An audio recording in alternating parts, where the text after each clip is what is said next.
She walked barefoot, clutching her son's tiny hand, her dress clinging to her skin, the night quiet except for their footsteps. No driver, no destination, just the will to leave. Behind her, wealth, control, silence. Ahead, nothing but the unknown. Still, she didn't look back. To those watching, welcome. If you believe in stories that carry strength through sorrow, healing through truth, you're in the right place. Please like, comment, and subscribe to help us keep telling stories that matter. And to every woman listening, may peace fill your home and courage fill your heart. This is not escape. This is a beginning.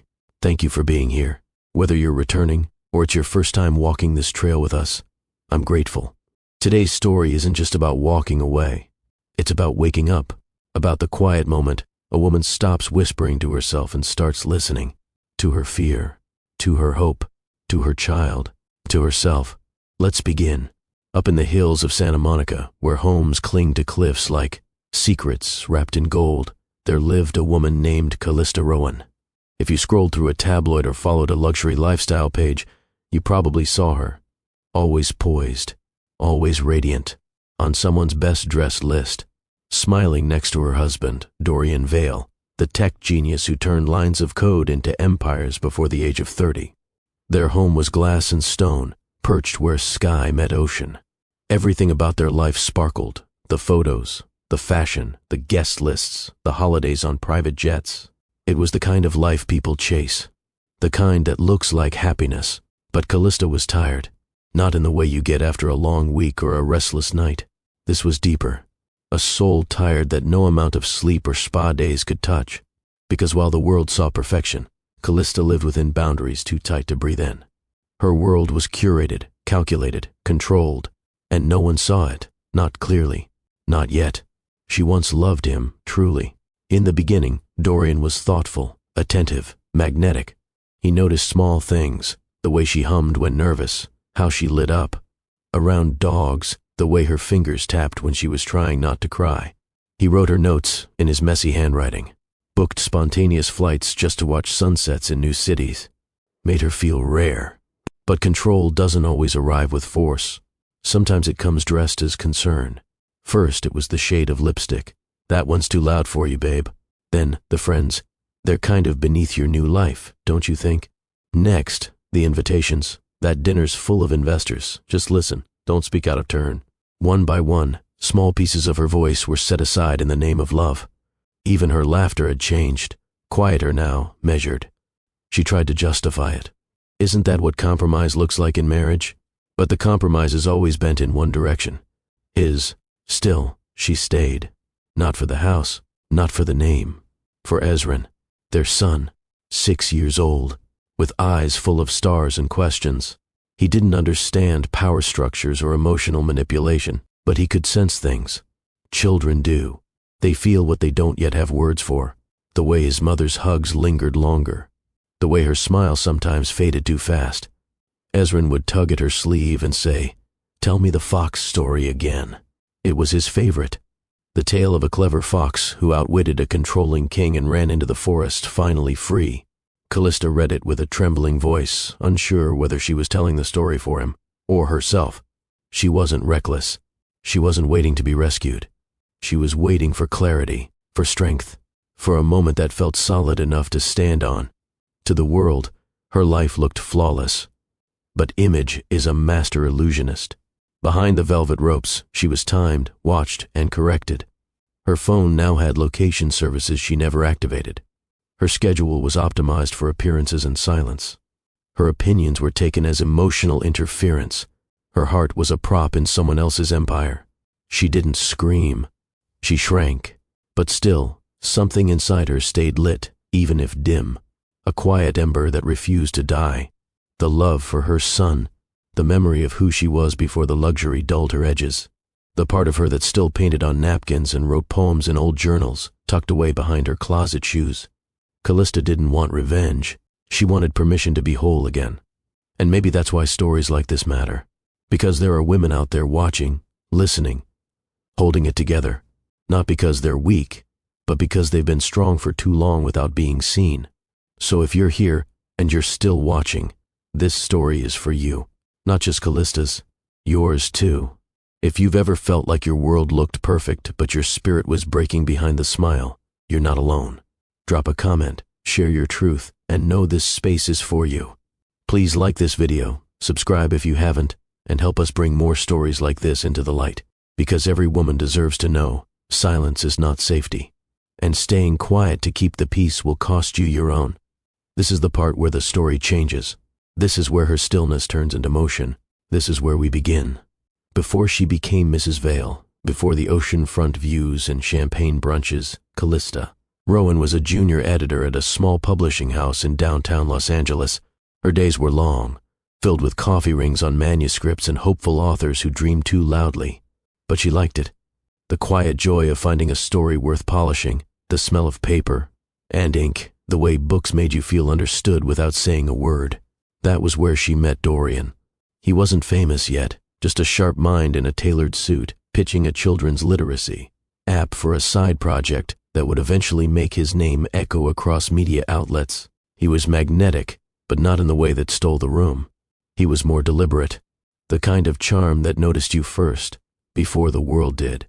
He'd asked her for feedback on his pitch. She told him it needed heart.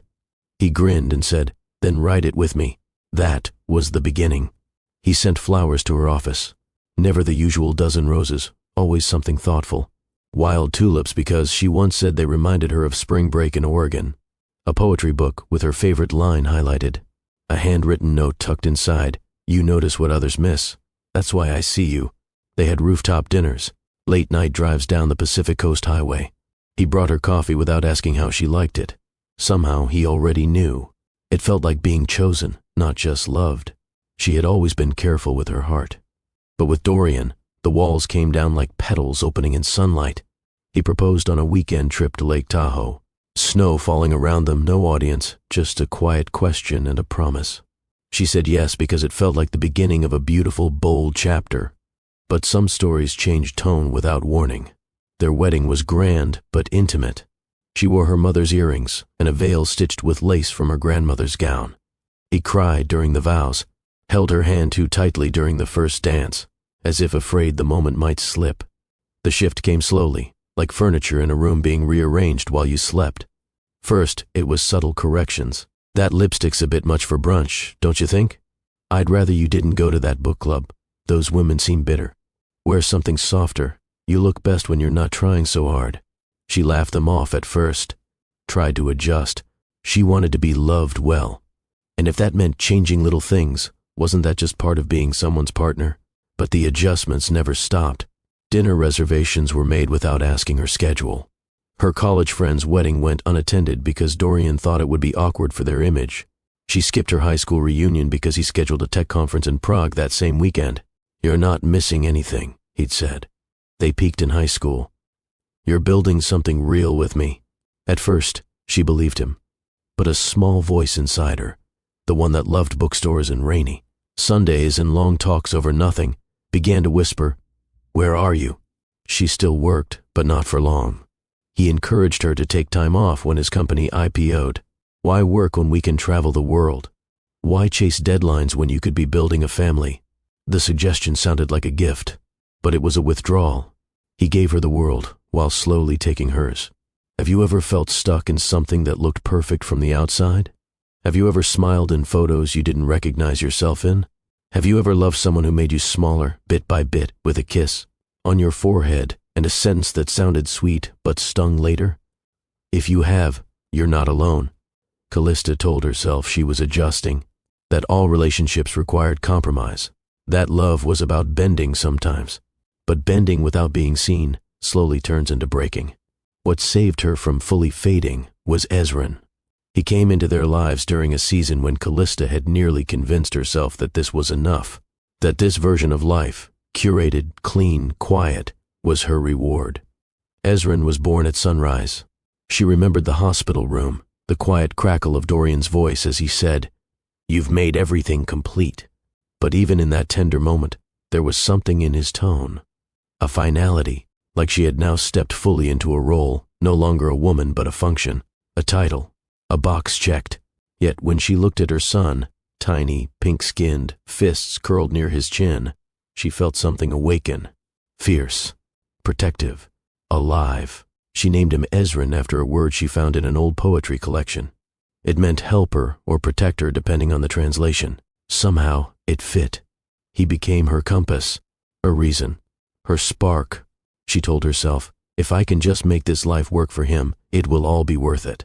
Callista often found herself watching Ezrin more closely than she watched anyone else.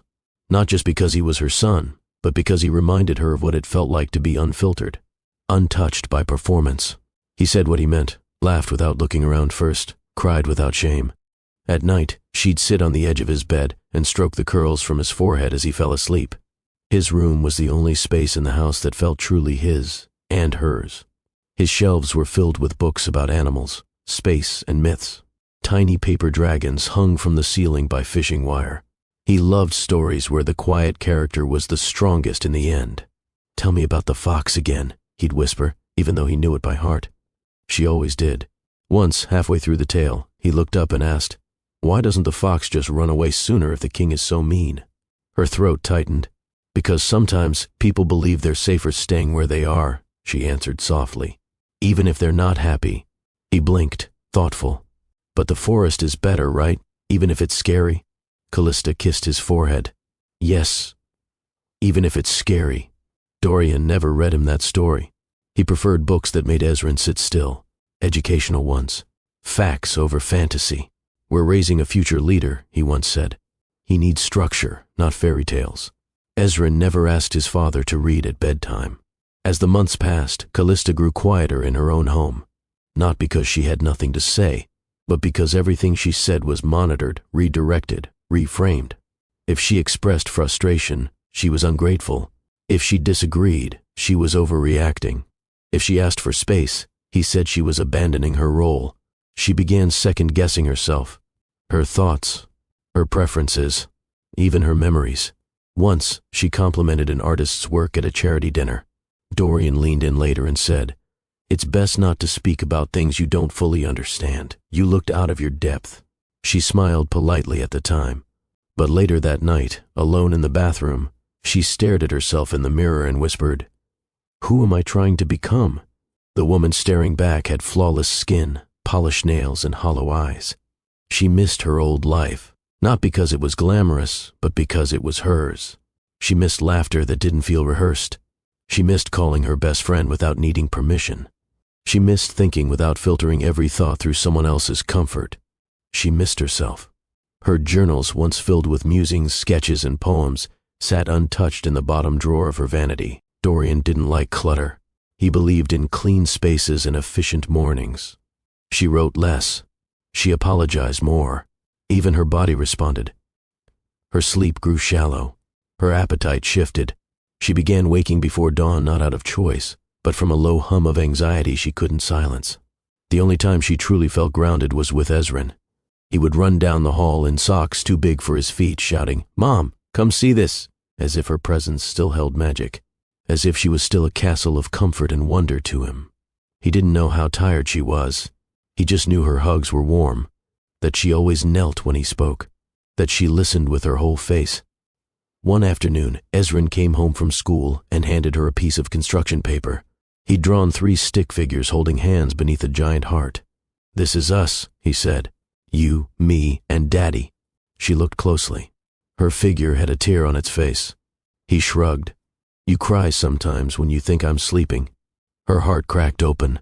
She sat on the floor, pulled him into her lap, and held him without words for a long time. That night, she didn't read the fox story. Instead, she told him a new one, about a brave girl who lost her voice but found it again, slowly, like morning light spilling through the trees. He fell asleep before the story ended. She sat in the quiet, staring at his tiny chest rising and falling, and realized something important. Ezrin didn't need a perfect mother. He needed a free one, a mother who could smile with her whole face, not just her mouth. A mother who didn't jump at footsteps or apologize for being herself. A mother who taught him that love should feel safe, not conditional.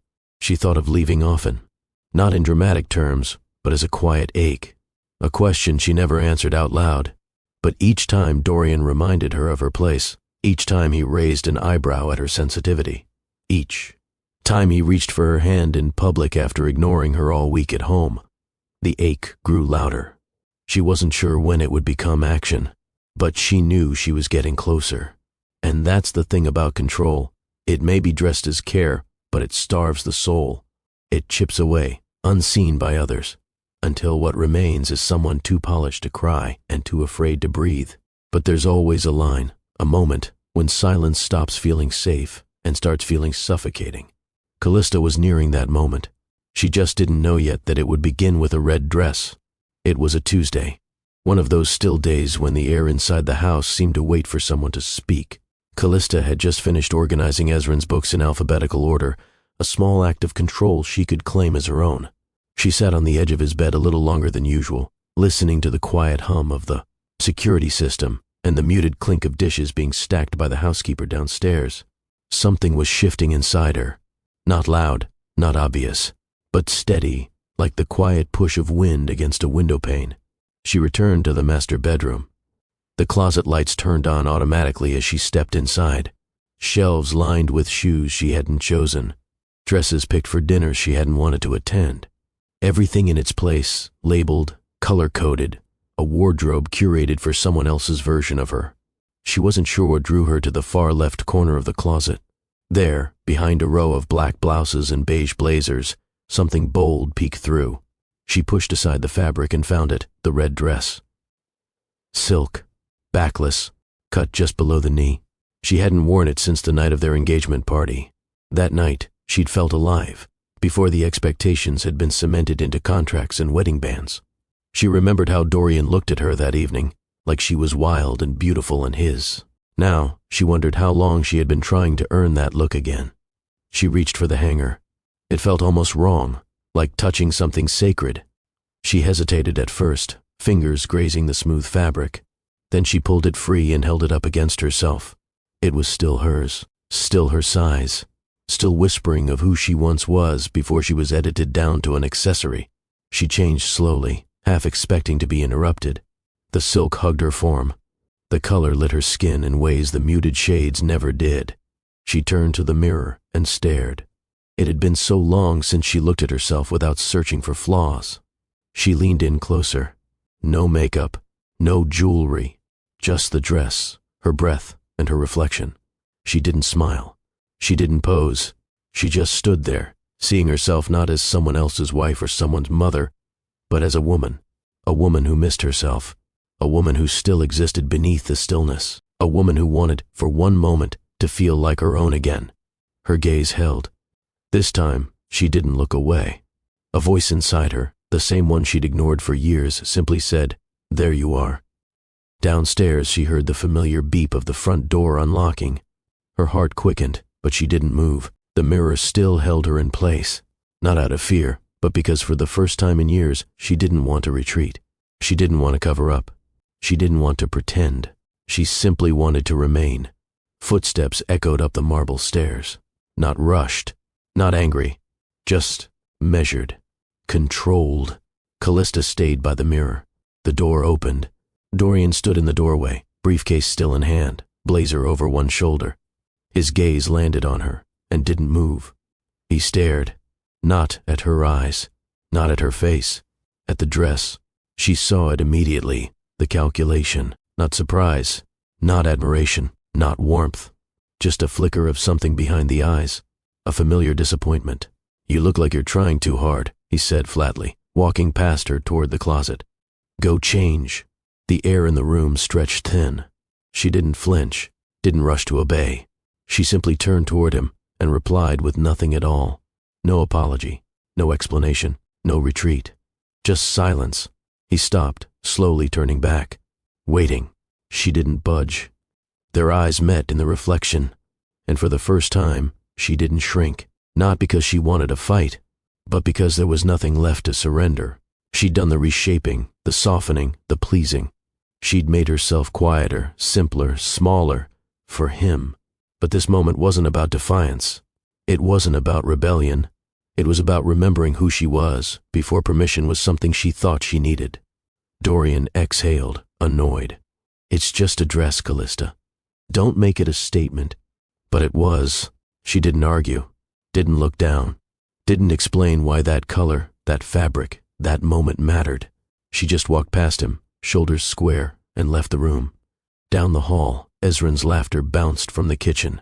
She followed the sound, heels clicking softly on the wood floors.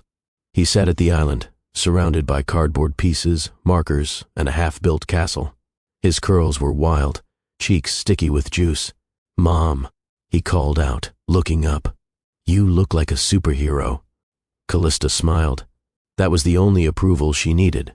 She sat beside him, silk dress and all, and picked up a roll of tape. They worked together in silence, rebuilding towers and windows. She didn't eat dinner with Dorian that night. No excuse was given. None was needed. That evening she tucked Ezran into bed and kissed his forehead a little longer than usual. He whispered, "The fox would be proud of you today." She turned off the light, heart swelling with something she hadn't felt in years. Not love, not triumph, but alignment. She was no longer waiting for a rescue. She was simply learning how to stand.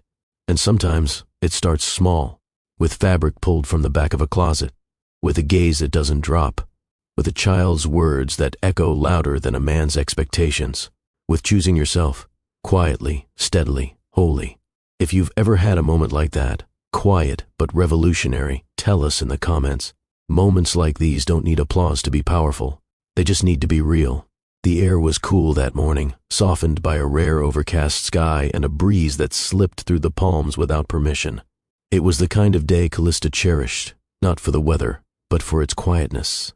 Quiet days gave her space to feel again. Dorian had left early for a board meeting in downtown LA, one of those gatherings that stretched all day and into the night, complete with overpriced wine and overused compliments. He hadn't asked if she had plans. He simply reminded her to keep her schedule light. That suited her. Ezran, bouncing with his usual energy, asked if they could go to the bookstore. It was one of the few places Dorian had no interest in. He called it a dying business model, and once said that bookstores were just clutter with covers. But he allowed her to take Ezran there occasionally. A charity of convenience, not warmth. So they went. It was a small place tucked between a bakery and an old record shop on Montana Avenue. Wooden shelves bowed slightly under the weight of stories, and the air always smelled like cinnamon and aging paper. Ezran called it the treasure cave. He ran ahead as the bell jingled above them. In the far corner, where the children's section lay sprawled with beanbags and crayon, colored rugs, a man stood reading aloud to a small group of wide-eyed kids. His voice carried warmth, not volume, a storyteller's voice. Measured, gentle. Callista paused at the edge of the shelves, observing quietly as Ezran slipped into the circle, completely entranced. The man was tall, but unassuming. Soft brown hair swept back with a few strands falling forward as he turned pages. A faint scar traced the side of his jawline, not harsh, just lived in. He wore a charcoal sweater with sleeves pushed to his forearms and sneakers that looked like they'd walked through years of wandering. He wasn't polished, but he felt kind. Callista found herself watching him longer than expected, not because he was handsome, but because he seemed to speak to children like they mattered. Each word shaped with care, each laugh shared without effort. Ezran raised his hand. Why didn't the dragon just burn the gate down? The man smiled. Sometimes strength is about knowing when not to use fire. The children giggled. So did Ezran. When the reading ended, kids scattered back to parents, still buzzing. The man began gathering the books he had used when Ezran ran up and tugged at Callista's sleeve. "Mom, that's Taryn Wolfe. He writes those stories." "He's the author." Callista raised her eyebrows. "You know his name? He's on the back cover." Ezran turned to Taryn. "You're really good. You talk like you live inside the story." Taryn chuckled, crouching down to meet Ezran's height. "Well, stories are better when you carry them in your shoes." Ezran gave him a puzzled look, then burst out laughing. Callista stepped forward, offering a small smile. "Thank you. He's been quoting your books for weeks."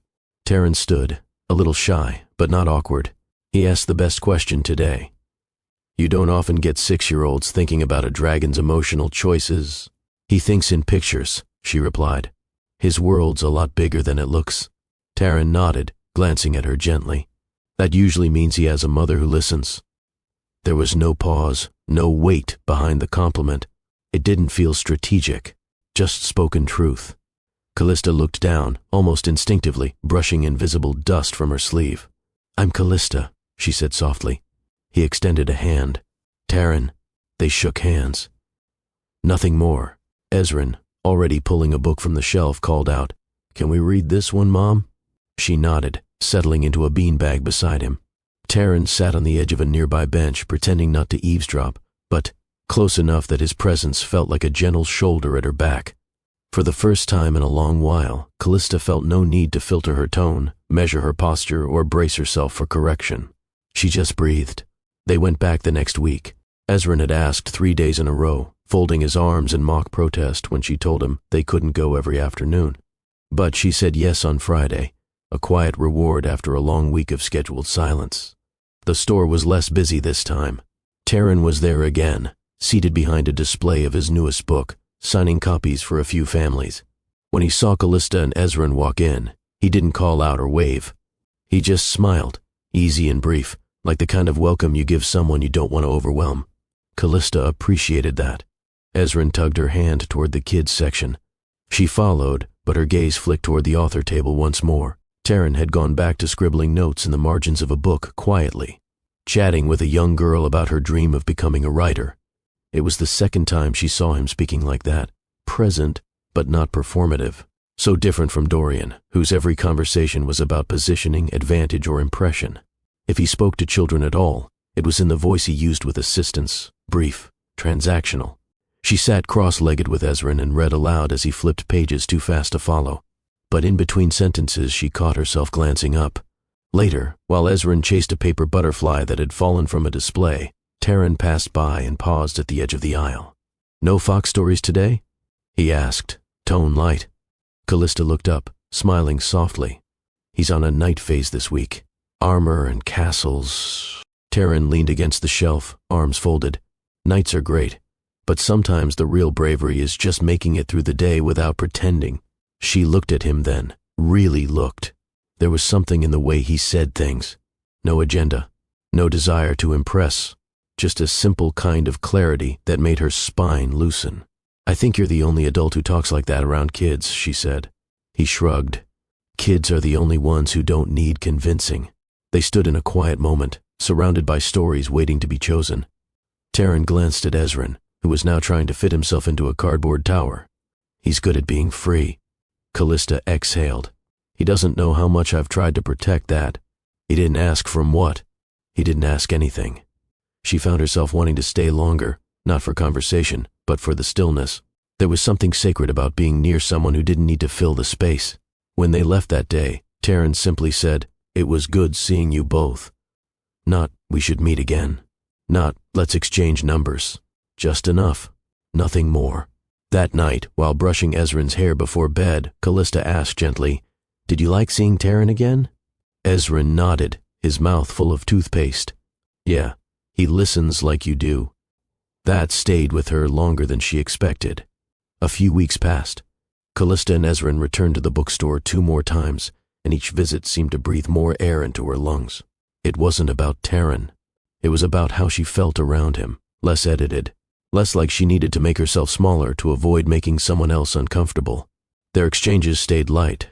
They spoke mostly about Ezrin's love for foxes, his obsession with building cardboard castles, taller than himself, and the way he insisted that dragons could be kind and strong. Callista noticed her own voice returning. She laughed, not too loud, not for effect, just freely. She asked questions, not to impress, but because she was curious again. It was subtle, the way comfort crept in. Until one afternoon, it wasn't subtle at all. They met at a park near the bookstore. A reading event had spilled outdoors, with kids gathered on picnic blankets under the shade. Taryn sat cross-legged in the grass, reading a story about a girl who tamed shadows by learning their names. Ezrin was on his feet the whole time, acting out each part. Callista sat nearby, watching the way Taryn let the children interrupt without flinching, the way he handed the story over instead of trying to own it. After the reading, as the crowd thinned out and the blankets were rolled up, Taryn walked over with 2 paper cups of lemonade. He handed her one without a word. They sat in the grass, side by side. No rush. "Do you remember who you were?" he asked gently. "Before you were expected to be someone else? Callista didn't answer right away. The question struck deeper than she expected. I think she's still in there, she said finally. Just quiet. Taryn nodded, sipping slowly. She doesn't sound quiet to me. Ezrin had run off to chase a butterfly. The sun sat low in the sky, painting everything gold. Callista turned to him. You don't ask me questions I've learned to prepare answers for. He smiled, not in a way that asked for more, just to say he understood. That's probably why I keep showing up, she added. It's quiet with you, but not empty. His eyes held hers for a moment, steady and kind. You deserve to be seen, Callista, not owned. There was no echo, no need to say more. The words landed without force, only truth. For a moment, she forgot what it felt like to be afraid of being known. Later that evening back home, Dorian was waiting. He'd returned early, unannounced. She could tell by the set of his jaw that he'd checked her location, one of those unspoken invasions he justified in the name of keeping our family safe. Out again? He asked, barely hiding the edge. She didn't respond. Ezrin skipped into the room, chattering about dragons and wings and a lemonade stand. Dorian ruffled his hair absently, then looked back at her with eyes that no longer disguised what they were built for, ownership, not partnership. That night, after Ezrin had fallen asleep, she stood in front of her bathroom mirror again. No red dress this time, just her reflection, but something was different. She didn't feel small. She didn't feel sorry. She just felt ready. It started with silence. Not the kind that comes from peace, but the kind that arrives right before something breaks. Callista noticed it the moment she walked into the kitchen. Dorian was home early again. He stood by the marble island, scrolling through his phone, barely acknowledging her as she set Ezrin's backpack on the bench. Traffic was light today, he said without looking up. His voice was casual, too casual. She nodded, moved to the sink. Her heartbeat quickened, but her face stayed calm. Ezrin had already run upstairs, humming to himself, dragging his cardboard shield behind him. Dorian tapped the phone once more, then set it down face down on the counter. Finally, he looked at her. You've been spending a lot of time at that bookstore. She dried her hands slowly. It's one of the few places Ezrin really enjoys. He smiled, but it didn't reach his eyes. I thought you were cutting back on unnecessary outings. You said you were feeling overwhelmed. She didn't reply. He walked around the island, not rushed, deliberate. Tell me, Callista, are you overwhelmed or are you just slipping? The question wasn't about her well-being. It never was. It was a warning, dressed in concern. Her pulse thudded in her throat. He picked up her phone from the table. Did you think I wouldn't notice the change in your energy? That I wouldn't look into things when your schedule became flexible? He held the device like it was evidence, not of betrayal, but of deviation. That man, he said, his tone flat, the writer. Taryn, the name felt strange coming from his mouth. Stiff, tainted. You've been meeting him? Her silence hung heavy between them. He stepped closer. Callista straightened, refusing to shrink. I've seen the bookstore logs. He does regular events there. You've been frequent. So have other families, she answered evenly. He let out a low, sharp laugh.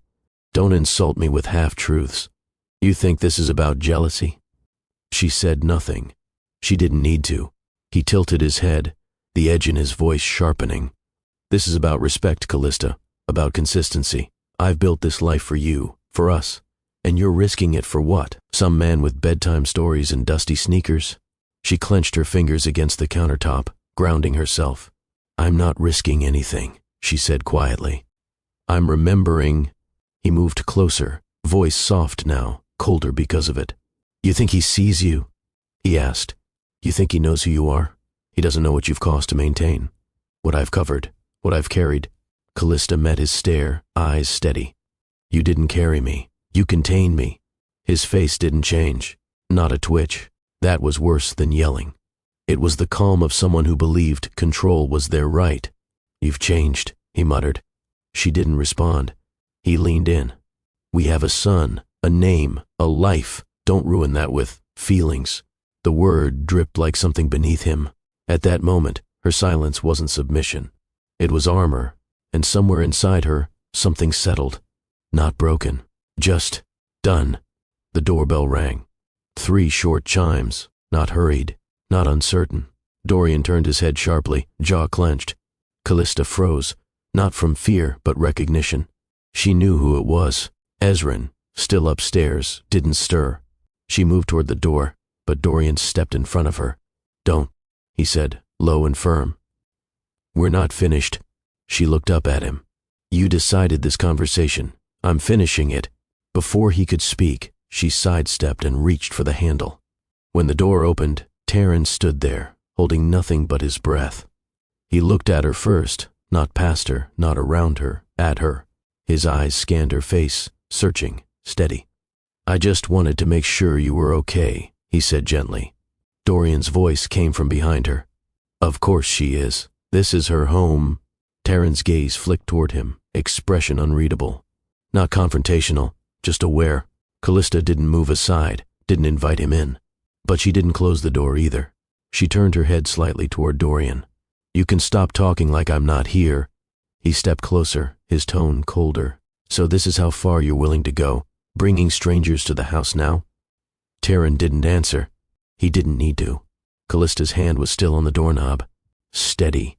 You think I'm trying to take something from you?" she asked. "I'm not. I'm reclaiming something." Dorian scoffed, shaking his head. "You don't even know what you're doing." "I know I've been quiet for too long," she replied. "And I know that silence is not the same as peace." Taryn remained at the threshold, saying nothing, just present. Dorian stepped forward again, too close. "You're acting out," he said. "This is emotional. You're being influenced." Callista's voice dropped lower. "No. I'm remembering who I am when no one is watching." A pause. Then Dorian turned to Taryn, voice flat. "You're not part of this." Taryn tilted his head slightly. "You're right. I'm not." He didn't move, didn't argue. He simply stood, not to defend her, not to insert himself, but as a quiet signal that she was not alone. That presence, calm, respectful, made all the difference. For a moment, the hallway held all three of them. No raised voices, just the weight of things finally being named. And for the first time, Dorian's presence didn't dominate the room. Callista's did. The doorbell rang. 3 short chimes, not hurried, not uncertain. Dorian turned his head sharply, jaw clenched. Callista froze, not from fear, but recognition. She knew who it was. Ezrin, still upstairs, didn't stir. She moved toward the door, but Dorian stepped in front of her. "Don't," he said, low and firm. "We're not finished." She looked up at him. "You decided this conversation. I'm finishing it." Before he could speak, she sidestepped and reached for the handle. When the door opened, Taryn stood there, holding nothing but his breath. He looked at her first, not past her, not around her, at her. His eyes scanned her face, searching, steady. "I just wanted to make sure you were okay," he said gently. Dorian's voice came from behind her. "Of course she is. This is her home." Taryn's gaze flicked toward him, expression unreadable. Not confrontational, just aware. Callista didn't move aside, didn't invite him in, but she didn't close the door either. She turned her head slightly toward Dorian. "You can stop talking like I'm not here."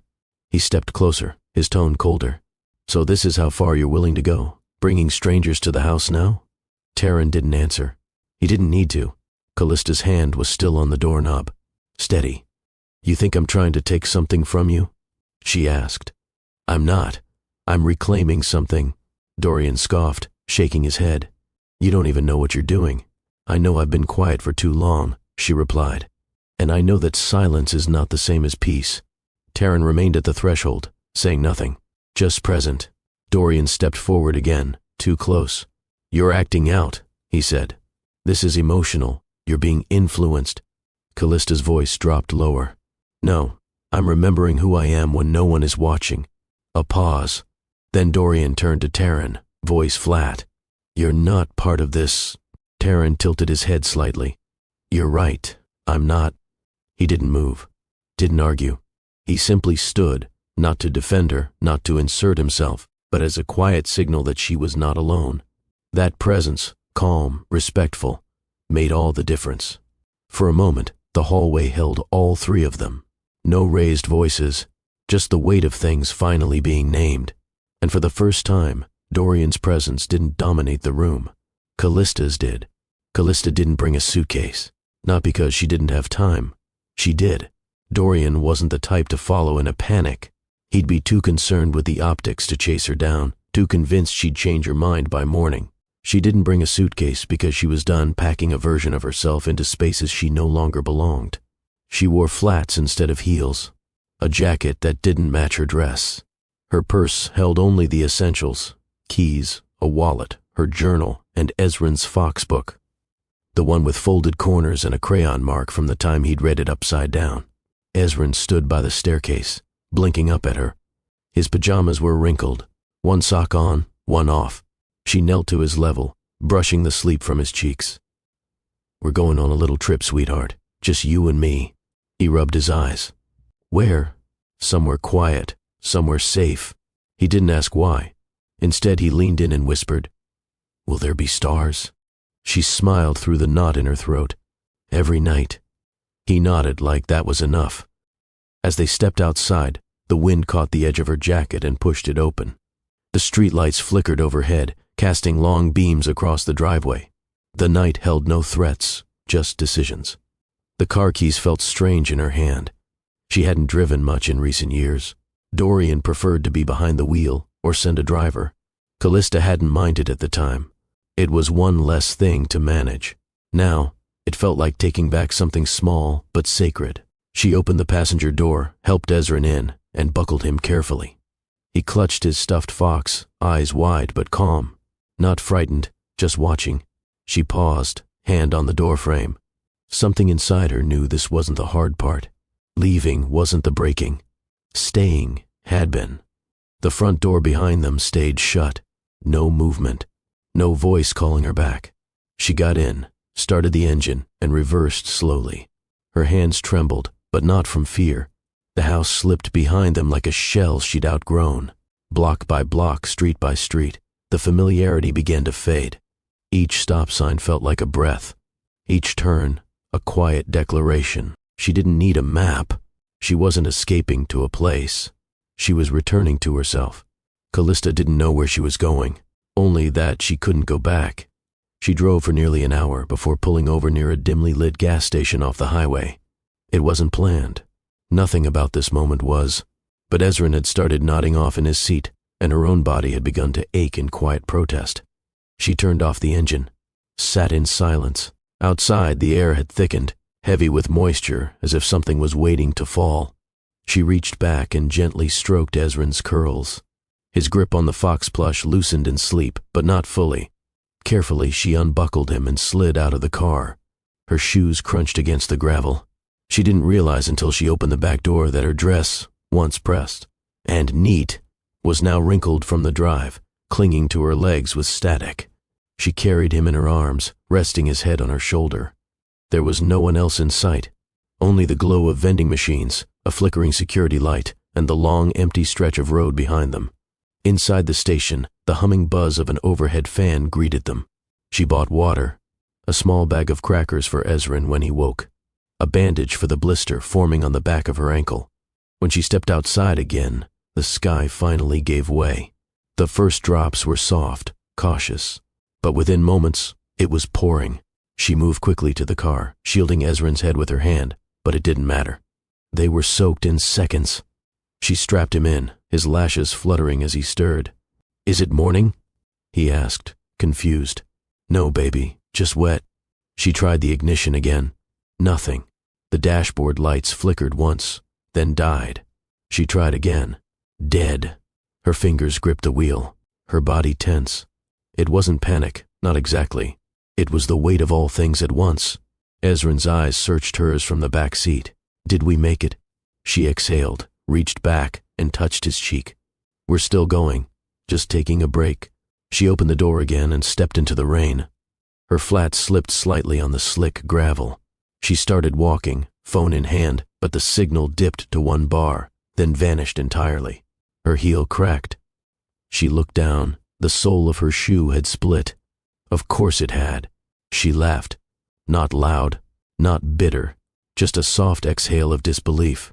She stood there, wet, tired, stranded on the edge of nowhere with her son asleep in the car, and no next step carved out. But she wasn't afraid. Because this moment was honest. No gloss, no performance, no pretending. Just her, worn down, soaked through, and completely free.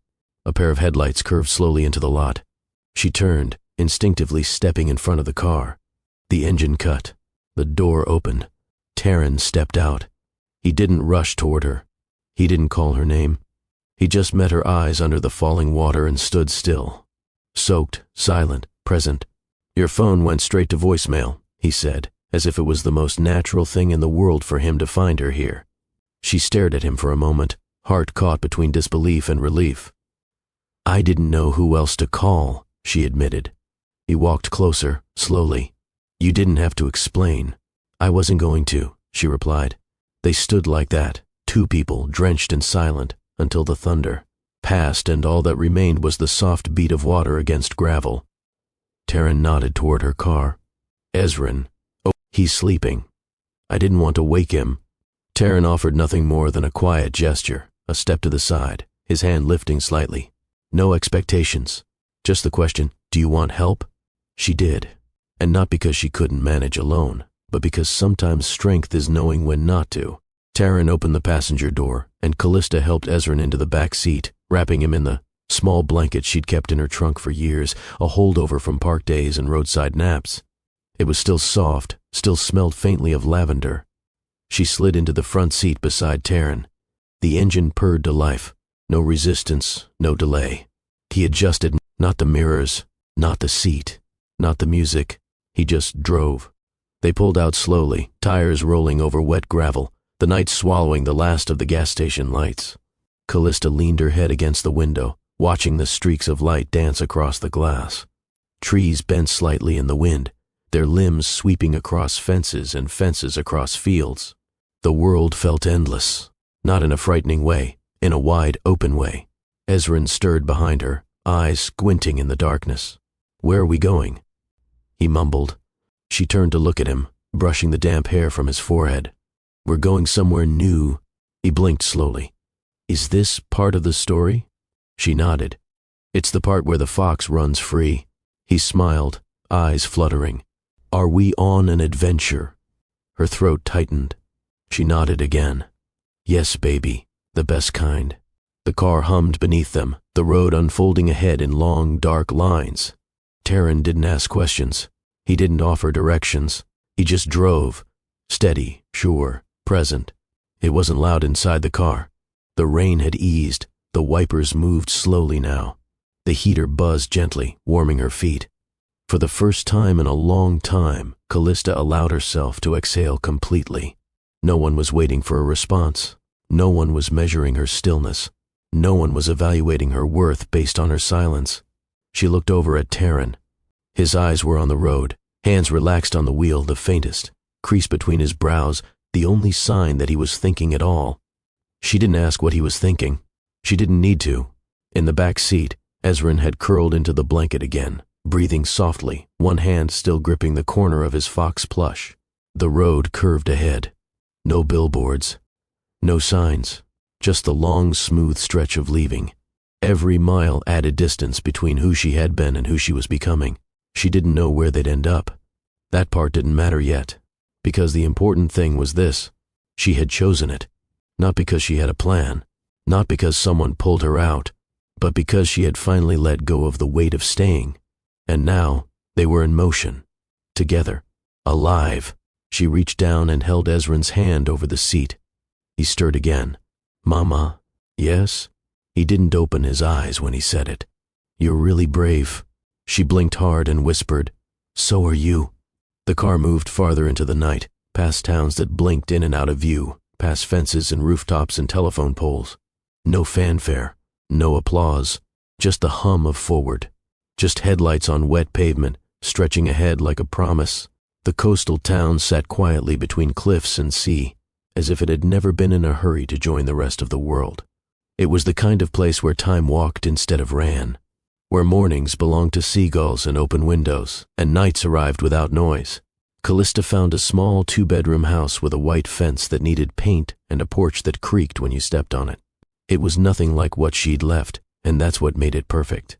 The kitchen counters were chipped, The water took a minute to run warm, but the silence inside the home didn't feel empty. It felt earned. Ezrin called it their secret cottage. He unpacked his few belongings one book at a time, lining them carefully on the bottom shelf of the living room. His drawings taped to the walls gave the space color before the furniture even arrived. She let him choose the colors for his room: blue for the sky, green for dragons, a patch of yellow because the sun needs somewhere to live. They bought groceries from a local market that didn't even have aisles, just wooden bins and a chalkboard with daily prices. The woman at the register wore glasses on a string and called everyone honey. She didn't know who Callista was, didn't ask. She just bagged the apples with a smile and said, "You must be new. Welcome." There was a bench overlooking the water at the end of their street. On the first morning, Callista sat there with coffee in hand, wrapped in a blanket, listening to the waves strike the shore in slow, steady rhythm. For the first time in years, her breath didn't feel trapped inside her chest. The space around her wasn't just physical, it was internal. No surveillance, no tension, no curated expectations, just room to feel, room to unfold, room to listen to thoughts she had silenced for far too long. Ezrin thrived immediately. He made friends with a boy named Miles who lived 3 doors down and owned a scooter with one handlebar wrapped in duct tape. They rode up and down the block like tiny explorers, racing pine cones and talking about clouds. At night, Callista would peek into his room to find him fast asleep, cheeks pink from sun, arms sprawled like he belonged to the sky. Sometimes he'd murmur in his sleep. Once he said, "Tell the fox we made it." She sat on her bed afterward, tears sliding down her cheek, not from sadness, but from recognition. He was free, and so was she. Taryn didn't show up immediately. She hadn't told him where she was going, only that she was safe. He replied with a single message: "Take all the time you need. I'll be where I've always been, nearby." Weeks passed before he reached out again. No pressure, just a text that read, "There's a market this weekend by the pier. You'd love the art stalls." She didn't say yes right away. She didn't say no either. She waited until the pull felt honest, until the choice felt like hers. The market was full of hand-thrown pottery, watercolor postcards, local, honey, and candles with names like Forest Light and Evening Coast. A slow guitar played from a corner where an old man strummed with his eyes half closed. Ezrin tugged her toward a table stacked with handmade storybooks. He ran his fingers over the covers, whispering titles under his breath. And then she saw him. Taryn stood at a distance, sipping something from a paper cup, talking to a woman selling carved wind chimes. He wore the same charcoal sweater she remembered, still understated, still quietly grounded. Their eyes met. He smiled, not the smile of a man who had been waiting, but of someone simply glad to see her. She walked toward him, slowly, no rush. "Hi," she said. "Hey," he replied. There was no embrace, no dramatic reunion, just the warm, simple presence of someone who didn't need to be anywhere else. "How's Ezrin?" he asked. Louder, she smiled. "Happier." "Good," he said. They walked the stalls side by side. He didn't reach for her hand. He didn't ask where she'd been. He commented on the art, bought Ezrin a wooden spinning top, and made her laugh once, with a story about a vendor who tried to sell him a candle that smelled like concrete. She didn't tell him everything that day, but she told him enough. Callista didn't paint right away. Her supplies had been boxed for years, tucked away in the back of the storage unit Dorian never asked about. She remembered where she had left them, in a bin labeled miscellaneous, because even her passion had once been reduced to clutter. It wasn't until Ezrin came home one afternoon with a watercolor picture of a flying fox, complete with wings and a crown, that she opened the bin again. She set up her easel in the corner of the living room, where the light came in soft and golden through the wide front windows. She started with small strokes, nothing grand, just colors that made her chest ache in a good way. Brush after brush, layer after layer, she found her rhythm, not for show, not for sale, for stillness. Ezrin would sit beside her with crayons, mimicking her hand movements. "We're both artists now," he declared one afternoon, showing her his drawing of a lava bunny. She pinned it next to her own unfinished canvas. Taryn visited sometimes. He never arrived unannounced, never overstayed. He'd knock lightly, ask if she needed anything from town, and sometimes bring Ezrin a new book or a box of puzzle pieces. Callista noticed the difference right away. He didn't enter with expectation. He didn't hover. He just showed up, with a loaf of bread, a question about her painting, or a quiet joke when Ezrin declared the living room a no-grown-ups castle. One morning, after Ezrin had gone to school, Callista found herself seated across from Taryn at the kitchen table. The sun streamed through the window, catching the edge of her mug. She spoke without planning to. "I used to think love was something loud." Taryn listened. "I thought it had to be grand, overwhelming, the kind of thing you could point to and say, 'There it is.' But now—" She paused. He didn't interrupt. She looked out the window where the wind nudged the leaves just slightly. "Now I think love is quieter. It's putting the kettle on, remembering how I take my tea, letting me finish a sentence, sitting through silence without trying to fix it." Taryn's voice was low. "I think the quiet kind is the one that stays." She nodded, eyes soft. "Me too." She didn't tell him she was falling for him, because she didn't need to say it. It was already there, in the way she opened the door when she saw his car, in the way Ezrin curled next to him on the couch during story time, in the way her breath didn't shorten when he stepped into the room. It wasn't that she needed him. It was that she wanted him there, and he never asked her to be anything other than who she already was. Ezrin began sleeping more soundly. Fewer bad dreams, more laughter during breakfast. He talked about space again, how he was going to be the first boy to build a telescope on the moon. He left sticky fingerprints on her window and lined toy dinosaurs along the bathroom sink. There was no pressure in their home, just rhythm, not always neat, but always real. One evening, after putting Ezrin to bed, Callista stepped onto the porch. The air was cool, the breeze brushing against her skin like a quiet blessing.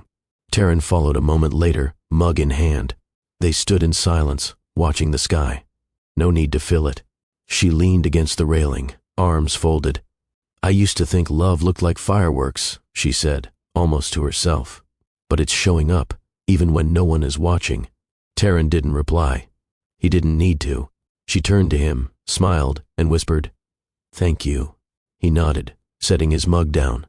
And then, just once, he kissed her forehead. Not a promise, not a question, just presence. "Dear me, I'm writing to you from a place you never thought you'd reach. A space where no one checks your tone before you speak, where the walls don't listen in, where the air doesn't weigh more than your body can carry.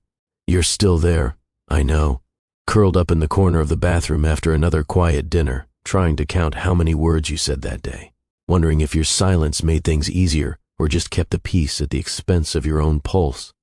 I remember you. You told yourself you were strong, and you were. But you used that strength to survive, not to live. You called it compromise. You called it maturity. You called it loyalty. But truthfully, you were afraid. Afraid of what leaving would look like. Afraid of being judged. Afraid of destroying your son's stable life. Afraid of walking into a world that wouldn't know what you'd endured, wouldn't understand why your voice had grown so soft. You were afraid of being misunderstood. You stayed because you thought leaving would break him. But staying was breaking you. I want you to know something. The day you decided to go wasn't the day you became brave. You'd been brave for years. Brave when you smiled at the table, even though your stomach was in knots. Brave when you let yourself laugh with your son, even after being told you were too emotional earlier that morning. Brave when you stood in front of the mirror with that red dress on and didn't apologize. That was the moment the door began to open. Not when you packed a bag. Not when you drove away. The door opened when you looked at yourself and said, "I miss you. I wish you had said it sooner.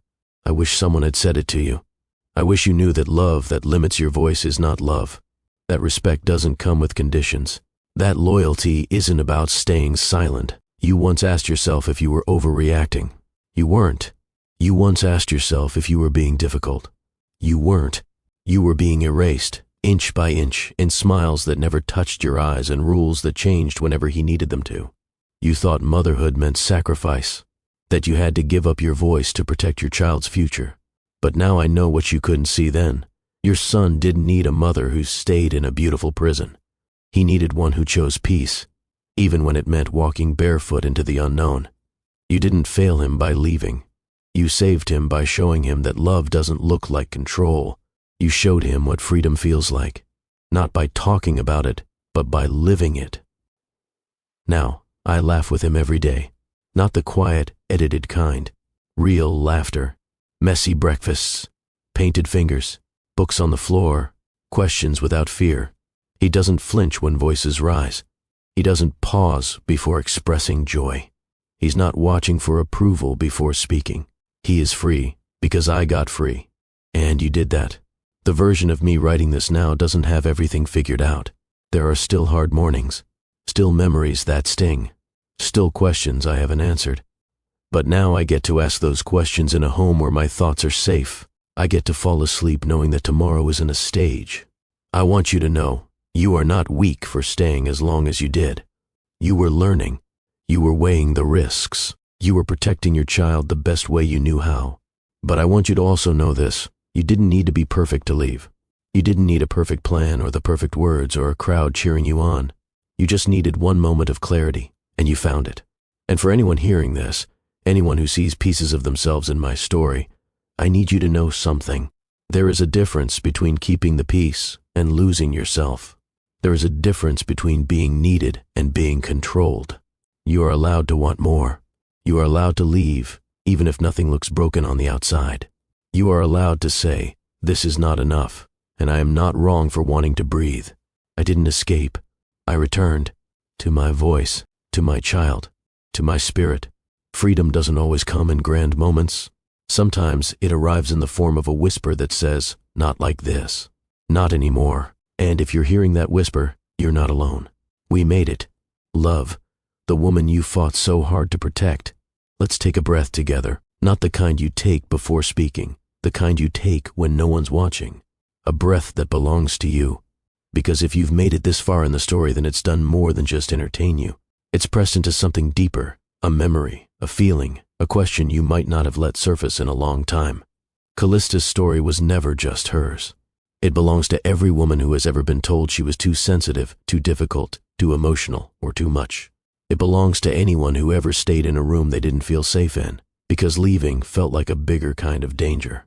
It belongs to those who raised their children in silence, whispering joy into the corners of the house just to protect them from the cold in the center.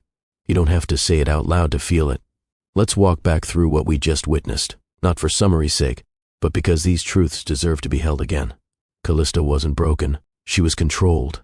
That's not the same thing. Control can look polite. It can sound calm. It often comes wrapped in beautiful packaging, compliments, gifts, promises. But its goal is always the same, to shrink you down until you no longer recognize yourself outside the structure someone else built for you. But love, real love, doesn't do that. It doesn't interrupt your thoughts or manage your movements. It doesn't hold your hand just to guide your steps. It holds it because it honors your walk. Real love leaves space. It listens without rearranging. It sees you as you are, not as someone to mold, but as someone to meet. And motherhood isn't about martyrdom. It isn't about disappearing into the needs of a child until there's nothing left of you. Motherhood, when it's free, becomes the most powerful kind of leadership. Because when a child sees their mother choose peace over perfection, presence over performance, they learn how to choose the same for themselves. Ezrin didn't need a mother who smiled for pictures or wore the right dress to dinner she didn't want to attend. He needed a mother who could look him in the eye and say, "This is who I am, and you're safe with me." Callista gave him that, but only after giving it to herself. Now, let me ask you something. What does freedom mean to you? Not the poetic version, the real one. Does it mean having a say in your own schedule? Does it mean laughing without checking the room first? Does it mean speaking without someone else rewriting your words? Or maybe for you, it's just the right to rest without guilt, to love without fear, to say no without needing to defend it. Have you ever chosen peace over perfection? What did it cost you? And what did it give you? If you've ever found yourself clinging to the idea that maybe you were the problem, I want to tell you something plainly. You're not too much. You've just been with someone who wanted you smaller. If you've ever sacrificed your voice so someone else could feel comfortable, or changed your dreams to fit into a tighter space, you've carried more than your share. But that doesn't mean you failed. It means you survived. And now, maybe now it's time to live. One choice, one whisper, that's all it takes to begin. Not a leap, not a scene, just a shift. You don't need to explain yourself to anyone who demands you shrink to fit their idea of good. You don't need permission to take up space, emotional, spiritual, physical space. You are not meant to fit in. You are meant to be. And to the mothers watching, the ones who have stayed longer than they should, have because you wanted stability for your children, this is not an indictment. You loved in the only way you knew how at the time. But if your child sees your light fade every day, if they hear laughter only in the pauses, not in the flow, maybe it's time to let them see you live fully.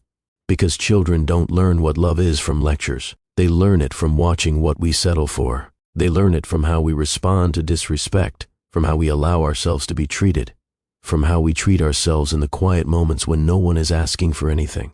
So let them see you say yes to joy. Let them see you say no to harm, even when that harm doesn't leave bruises. Let them watch you rebuild.